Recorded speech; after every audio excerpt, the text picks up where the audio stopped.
Quality study अकॅडमीच्या YouTube चॅनलवर तुमच्या सर्वांचं स्वागत आहे विद्यार्थी मित्रांनो. आज आपण 16 फरवरीचे चालू घडामोडीचे प्रश्न पाहणार आहोत. हे सिरीज आपण जे सिरीज लॉन्च केलेली आपल्या चॅनलवर, हे सिरीज UPSC, MPSC व इतर सर्व परीक्षेसाठी अत्यंत उपयोगाची आहे. या सिरीजमध्ये आपण एक्झाम पॉईंट ऑफ एक महत्त्वाचा टॉपिक पाहतो. तर आजचा आपला महत्त्वाचा टॉपिक आहे पद्म पुरस्कार. आपण पद्म पुरस्कारबद्दल जे 2026 मध्ये देण्यात आले त्याबद्दल आपण संपूर्ण माहिती पाहणार आहोत. जे विद्यार्थी आपल्या चॅनलवर नवीन असतील त्यांनी क्वालिटी स्टडी अकॅडमीच्या यूट्यूब चॅनलला सबस्क्राईब करा आणि असेच महत्त्वाचे व्हिडिओ आणि अपडेट तुम्हाला क्वालिटी स्टडी अकॅडमीच्या चॅनलच्या माध्यमातून मिळेल. तर चला आता आपण प्रश्न पाहूया. तर काल विचारला गेला प्रश्न होता विद्यार्थी मित्रांनो तुमच्यासाठी, अग्नि 3 मध्ये मध्यम पल्ल्याचे क्षेपणास्त्र कोणत्या संस्थेने विकसित केलेले आहेत? तर ती संस्थेचं नाव होतं DRDO. म्हणजे ऑप्शन क्रमांक 2 आपला योग्य उत्तर होता. त्यानंतर आजचे प्रश्न, 4 star of destiny and autobiography हे आत्मचरित्र खालीलपैकी कोणाचं आहे? तर हे आत्मचरित्र आहे जनरल मनोज मुकुंद नरवणे. तर ऑप्शन क्रमांक 3 आपला योग्य उत्तर आहे. पण हे पुस्तक प्रकाशित झालेले नाही विद्यार्थी मित्रांनो. आता आपण याबद्दल महत्त्वाची माहिती पाहूया. 4 star of destiny and autobiography हे आत्मचरित्र भारताचे माजी लष्कर प्रमुख जनरल MM नरवणे यांची आहे. लेखक जनरल MM नरवणे 28 लष्करी प्रमुख होते. त्यांच्या लष्करी प्रवास, अनुभव आणि महत्त्वाचे निर्णय याबद्दल तिथे माहिती आहे. विशेष संदर्भ, या पुस्तक अग्निवीर योजनेत सुरुवातीत प्रस्तावावर आणि लडाखमधील गलवान खोऱ्याच्या संघर्षावर भाष्य करण्यात आलेलं आहे. प्रकाशन पेंग्विन रँडम हाऊस हे प्रकाशित करणार आहे. तर विद्यार्थी मित्रांनो हे पुस्तक प्रकाशित झाली नाही आहे. आणखी हे पुस्तक बद्दल नुकतंच संसदमध्ये एक डिबेट पण झालेली आहे. तर हे पुस्तक खूप महत्त्वाचे आहे, तुम्ही लक्षातच ठेवा.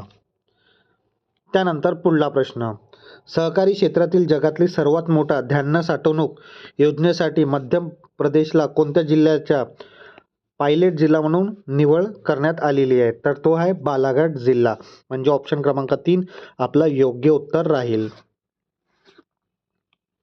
त्यानंतर पुढला प्रश्न, ह्युमन कॅपेबिलिटी इनिशिएटिव्ह HCIच्या 3ऱ्या आवृत्तीचे आयोजन कोणत्या देशात केलं जाणार आहे?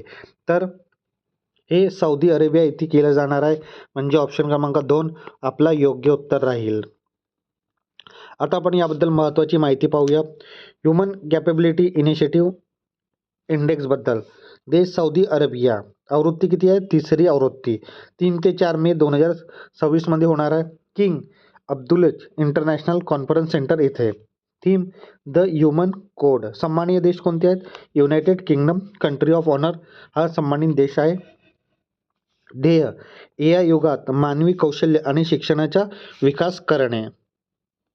त्यानंतर पुढला प्रश्न, 27 फरवरी 2026 रोजी वायुशक्ती 26 हा मोठा हवाई सराव जैसलमेरच्या कोणत्या रेंजमध्ये आयोजित केला जाईल? तर ते रेंज होती पोखरण रेंज. म्हणजे ऑप्शन क्रमांक 2 आपला योग्य उत्तर आहे. त्यानंतर पुढला प्रश्न, स्टॅनफोर्ड युनिव्हर्सिटी 2025 ग्लोबल AI वायब्रन्स रँकिंगमध्ये भारताने कितवे स्थान पटकावलेले आहे? तर भारताचे स्थान 3रं आहे. म्हणजे ऑप्शन क्रमांक 3 आपला योग्य उत्तर राहील. आता आपण याबद्दल महत्त्वाची माहिती पाहूया. Stanford University 2025 global AI ranking vibrancy मध्ये भारताचे जगातला 3रा क्रमांक आहे. तुम्ही पाहू शकता भारत जगात 3रा क्रमांक आहे. प्रगती, मागील वर्षाच्या तुलनेत 7व्या स्थानावरून भारत 3ऱ्या स्थानावर झेप घेतलेली आहे. टॉप 3 देश कोणकोणते आहेत? अमेरिका पहिल्या क्रमांकावर, दुसऱ्यावर चीन आणि तिसऱ्यावर भारत. भारताचे स्कोर 21.59 एवढे गुण भारताला मिळालेले आहे. टॅलेंट, AI टॅलेंट स्टार्टअपमध्ये भारताला जगात बोलबाला आहे. मुख्य निकष, संशोधन, R&D, टॅलेंट, अर्थव्यवस्था आणि पायाभूत सुविधा हे मुख्य निकष होते. जागतिक स्पर्धा दक्षिण कोरिया, ब्रिटन यासारख्या देशाला भारताने मागे टाकलेला आहे. त्यानंतर पुढला प्रश्न, भारत बोधन AI परिषद 2026चे आयोजन कोणत्या शहरात करण्यात आलेले आहे? तर हे नवी दिल्ली येथे करण्यात आलेले आहे, म्हणजे ऑप्शन क्रमांक 3 आपला योग्य उत्तर राहील. आता आपण याबद्दल महत्त्वाची माहिती पाहूया. भारत बोधन AI परिषद 2026 नवी दिल्ली येथे, भारत मंडपम, प्रगती मैदान. तारीख 12-13 फरवरी 2026. केंद्रीय शिक्षण मंत्री धर्मेंद्र प्रधान यांच्या हस्ते. आयोजक शिक्षण मंत्रालय आणि IIT मद्रास. मुख्य हेतू शिक्षण क्षेत्रात AIचा वापर वाढवून भारतात एड्युटेक विकसित करणे. घोषणा Bodhan AI centre of excellence ची स्थापना करण्यात येणार आहे. संदर्भ ही परिषद इंडिया AI इम्पॅक्ट समिट 2026 ची पूर्वतयारी म्हणून आयोजित करण्यात आलेली होती. तर ही महत्त्वाची माहिती याबद्दल. त्यानंतर पुढला प्रश्न, महिलांच्या आर्थिक सुरक्षेसाठी स्त्री सुरक्षा योजना कोणत्या राज्याने सुरू केलेली आहे? तर तो राज्य आहे केरळ राज्य, म्हणजे ऑप्शन क्रमांक 3 आपला योग्य उत्तर राहील. आता आपण याबद्दल महत्त्वाची माहिती पाहूया. महिलांच्या आर्थिक सुरक्षेसाठी स्त्री सुरक्षा योजना केरळ राज्य सरकारने सुरू केलेली आहे. आर्थिक लाभ पात्र महिलांना दरमहा 1,000 रुपये पेन्शन दिली जाईल. लाभार्थी 35 ते 60 वयोगटातील बेरोजगार महिला आणि ट्रान्स वुमन यांना देणार आहेत. पात्रता केवळ आर्थिक दर्शन मागास पिंक येल्लो राशन कार्ड धारक कुटुंबातील महिलांना यांचा लाभ मिळणार आहे. उद्दिष्ट महिलांच्या आर्थिक अवलंबित कमी करून त्यांना आत्मनिर्भर बनवणे. सुरुवात या योजनेची अंमलबजावणी फरवरी 2026 मध्ये मोठ्या प्रमाणावर सुरू झालेली आहे. तर ही महत्त्वाची योजना आहे, तुम्ही लक्षातच ठेवा. त्यानंतर पुढला प्रश्न, प्रधानमंत्री कार्यालय PMOच्या दक्षिण ब्लॉकमधून कोणत्या नवीन संकुलात स्थलांतरण करण्यात आलेले आहे? तर हे सेवातीर्थ येथे स्थलांतरित करण्यात आलेले आहे, म्हणजे ऑप्शन क्रमांक 3 आपला योग्य उत्तर. ऑप्शन क्रमांक 2 आपला योग्य उत्तर राहील. सेवातीर्थ प्रधानमंत्री कार्यालय PMO, नवीन नाव सेवातीर्थ आहे. प्रकल्प सेंटर विस्टा, स्थलांतरण दक्षिण ब्लॉकमधून नवीन संकुलात. उद्घाटन 13 फरवरी 2026. जुने संकुल दक्षिण ब्लॉक आता राष्ट्रीय संग्रहालय होणार आहे. सुरक्षा यात PMO, कॅबिनेट सचिव आणि NACS चा समावेश आहे. वैशिष्ट्य अत्याधुनिक तंत्रज्ञान आणि ग्रीन बिल्डिंग ची संकल्पना. तर ही महत्त्वाची माहिती याबद्दल. त्यानंतर पुढला प्रश्न, साने ताकाजी कोणत्या देशाचे प्रथम महिला पंतप्रधान बनलेले आहेत? तर तो देश आहे जपान देश, म्हणजे ऑप्शन क्रमांक 2 आपला योग्य उत्तर राहील. त्यानंतर पुढला प्रश्न, बांगलादेशच्या 13व्या संसदीय निवडणुकीत 2026च्या कोणत्या पक्षाने 2/3 बहुमताने विजय मिळवलेला आहे? तर ती आहे बांगलादेश नॅशनल पार्टी, म्हणजे ऑप्शन क्रमांक 3 आपला योग्य उत्तर राहील. बांगलादेश निवडणूक 2026 विजेते पक्ष कोणता आहे? Bangladesh national party. त्याचे प्रमुख नेते कोणते? तारिक रहमान, नवीन नियुक्त पंतप्रधान. 2/3 पेक्षा जास्त जागावर त्यांनी विजय मिळवलेला आहे. विरोधी पक्ष जमाते इस्लामी मुख्य विरोधी पक्षाची भूमिका निभावणार आहे. अनुपस्थिती आवामी लीग ची शेख हसीना यांचा पक्ष निवडणुकीपासून दूर होता. 2024च्या क्रांतीनंतर ही पहिली लोकशाही निवडणूक आहे.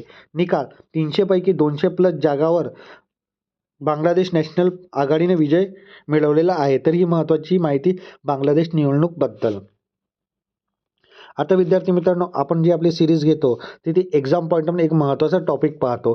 तर आजचा आपला महत्त्वाचा टॉपिक आहे पद्म पुरस्कार. याबद्दल आपण संपूर्ण माहिती पाहणार आहोत. चला आता आपण पद्म पुरस्काराबद्दल माहिती पाहूया. पद्म पुरस्कार हे भारताच्या सर्वोच्च नागरिक सन्मानापैकी एक आहे. हे पुरस्कार प्रामुख्याने असाधारण कामगिरी करणाऱ्या व्यक्तींना दिला जातात. हा पुरस्कार कोणाला आणि कशासाठी दिला जातो याची आपण सविस्तर माहिती पाहूया. कोणाला दिला जातो? क्षेत्र कला, समाजसेवा, सार्वजनिक घडामोडी, विज्ञान, अभियांत्रिकी, व्यापार, उद्योग, वैद्यक, साहित्य, शिक्षण, क्रीडा, नागरी सेवा व इतर कोणत्याही क्षेत्रात विशेष कामगिरी करणाऱ्या व्यक्तीला भेदभाव न करता हे पुरस्कार देता जाते. व्यवसाय, पद किंवा लिंग असा कोणताही भेदभाव केला जात नाही. अपवाद: सरकारी कर्मचारी उदाहरण डॉक्टर, शासनवर्ग वगळता हे सार्वजनिक उपक्रमात आहेत हे पुरस्कारासाठी पात्र नसतात. हा पण पॉईंट तुम्ही लक्षात ठेवा. पुरस्कार किती प्रकारचे आहेत तर 3 प्रकारचे पुरस्कार आहेत. कोणकोणते? पद्मविभूषण, विलक्षण आणि विशिष्ट सेवेसाठी हा दुसऱ्या क्रमांकाचा सर्वोच्च नागरी पुरस्कार आहे भारताचा. त्यानंतर पद्मभूषण, उच्च श्रेणीतील विशिष्ट सेवासाठी हा पुरस्कार दिला जातो. आणि त्यानंतर आहे पद्मश्री, कोणत्याही क्षेत्राच्या विशिष्ट सेवासाठी हा पुरस्कार दिला जातो. निवड प्रक्रिया कशी असते? शिफारस: दरवर्षी 1 मे ते 15 सप्टेंबर या काळात पुरस्कारांसाठी नामांकन मागवले जातात. कोणताही व्यक्ती स्वतःचे किंवा दुसऱ्याचे नाव सुचवू शकते. समिती: पंतप्रधान दरवर्षी स्थापन करतात. पद्म पुरस्कार समिती ही नावाची छाननी करते. घोषणा: दरवर्षी प्रजासत्ताक दिनाच्या 26 जानेवारीच्या पूर्वसंध्येला हा पुरस्काराची घोषणा केली जाते. तर ही पण निवड प्रक्रिया तुम्ही लक्षात ठेवा. आता आपण 2026चे पुरस्कार पाहूया. 2026चे पद्मविभूषण पुरस्कार 5 लोकांना दिलं तर ते कोणकोणते आहेत आपण पाहूया. हा देशाचा दुसरा सर्वोच्च नागरी सन्मान आहे. पहिला, धर्मेंद्र सिंग देओल यांना कला क्षेत्रासाठी हा पुरस्कार देण्यात आला, पद्मविभूषण, आणि ते महाराष्ट्राचे प्रसिद्ध बॉलिवूड अभिनेता होते. त्यानंतर एन राजम, कला, उत्तर प्रदेशसाठी प्रसिद्ध व्हायोलिन वादक, यांना पण पद्मविभूषण देण्यात आला. त्यानंतर के.टी. थॉमस, सार्वजनिक व्यवहार, केरळ. त्यानंतर पी. नारायण, साहित्य आणि शिक्षण, केरळ. व्ही.एस. अच्युतानंद, मरणोत्तर, सार्वजनिक व्यवहार, केरळ. माजी मुख्यमंत्री आहेत केरळचे. तर ही पद्मविभूषण पुरस्कार तुम्ही लक्षातच ठेवा विद्यार्थी मित्रांनो, कारण की पद्मविभूषण पुरस्कारचे जे पण व्यक्ती आहेत ते तुम्ही लक्षात ठेवा. ते टोटल 5 व्यक्ती आहेत, त्यांना पद्मविभूषण पुरस्कार देण्यात आला. त्यानंतर पद्मभूषण महाराष्ट्रातील अलका याज्ञिक, कला क्षेत्रासाठी त्यांना देण्यात आला. पियुष पांडे, मरणोत्तर, कला क्षेत्रासाठी त्यांना पद्मभूषण देण्यात आला. त्यानंतर उदय कोटक, व्यापार व उद्योग, यांना पद्मभूषण देण्यात आलं. तर हे 3 व्यक्ती आहेत महाराष्ट्राचे, हे पण तुम्ही लक्षात ठेवा विद्यार्थी मित्रांनो. त्यानंतर पद्मश्री पुरस्कार महाराष्ट्रातील डॉक्टर अरविंद फडणवीस, वैद्यकीय सेवा, अशोक खाटे, व्यापार व उद्योग, भिक्य लाडक्या ढिंडा, कला क्षेत्रासाठी, जनार्दन बापूराव बोथे, सामाजिक कार्य, जुझर वासी, विज्ञान आणि अभियांत्रिकी, माधव रंगनाथन, कला या क्षेत्रासाठी, रघुवीर तुकाराम खेडकर, कला क्षेत्रासाठी, रोहित शर्मा, क्रीडा या क्षेत्राकरिता, सतीश शाह, मरणोत्तर, कला क्षेत्र, सत्यनारायण नुलवाल, व्यापार व उद्योग, श्रीरंग देवबा लाड, शेती. तर विद्यार्थी मित्रांनो, हे 11 तुम्ही पद्मश्री पुरस्कार लक्षात ठेवा. आणि याआधी 3 आणि पद्मविभूषण 1, म्हणजे टोटल महाराष्ट्रातील 15 व्यक्तींना पद्म पुरस्कार मिळालेले आहेत. तर ही माहिती तुम्ही लक्षातच ठेवा आणि येणाऱ्या एक्झाममध्ये याबद्दल प्रश्न असू शकतो. आता विद्यार्थी मित्रांनो, एक प्रश्न क्वेश्चन ऑफ द डे तुमच्यासाठी असतो. तर आजचा प्रश्न तुमच्यासाठी आहे, नेटवर्क रेडिनेस इंडेक्स 2025च्या अहवालात भारत कितव्या स्थानावर आहे? तर आपला ऑप्शन क्रमांक 1 आहे 40, ऑप्शन क्रमांक 2 आहे 45, ऑप्शन क्रमांक 3 आहे 50 आणि ऑप्शन क्रमांक 4 आहे 60. तर या प्रश्नाचं उत्तर नक्की तुम्ही कमेंट बॉक्समध्ये द्या विद्यार्थी मित्रांनो, चुकला तरी चालेल. येणाऱ्या व्हिडिओमध्ये आपण याबद्दल माहिती पाहणार आहोत.